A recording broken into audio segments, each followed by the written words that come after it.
4 માર્ચે ધૂળેટીના દિવસે બોર્ડની પરીક્ષાનું પેપર ગોઠવવાના છબરડાનો શિક્ષણ બોર્ડે કર્યો સુધારો. ગુજરાત માધ્યમિક અને ઉચ્ચતર માધ્યમિક શિક્ષણ બોર્ડે ધૂળેટીના દિવસના પેપરની તારીખમાં ફેરફાર કર્યો. ધોરણ 10માં સામાજિક વિજ્ઞાનનું પેપર હવે 4 માર્ચના બદલે 18 માર્ચે લેવાશે. ધોરણ 12 વિજ્ઞાન પ્રવાહમાં જીવ વિજ્ઞાનનું પેપર હવે 4 માર્ચને બદલે 16 માર્ચે લેવાશે. જ્યારે ધોરણ 12 સામાન્ય પ્રવાહમાં નામાના મૂળ તત્વોનું પેપર 17 માર્ચે, જ્યારે સમાજશાસ્ત્ર, મનોવિજ્ઞાન, અર્થશાસ્ત્ર, પદાર્થ વિજ્ઞાન અને ગણિતશાસ્ત્રનું પેપર 4 માર્ચના બદલે 18 માર્ચે લેવાશે. છબરડા અંગે શિક્ષણ બોર્ડે સ્પષ્ટતા કરી કે પરીક્ષાનો કાર્યક્રમ 8 નવેમ્બરે જાહેર થયો હતો, જ્યારે રાજ્ય સરકારની જાહેર રજાઓની યાદી 27 નવેમ્બરે પ્રસિદ્ધ થઈ હતી, જેથી પરીક્ષાના કાર્યક્રમમાં ફેરબદલ કરવો પડ્યો.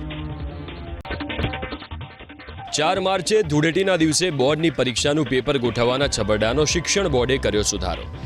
ગુજરાત માધ્યમિક અને ઉચ્ચતર માધ્યમિક શિક્ષણ બોર્ડે ધૂળેટીના દિવસના પેપરની તારીખમાં ફેરફાર કર્યો.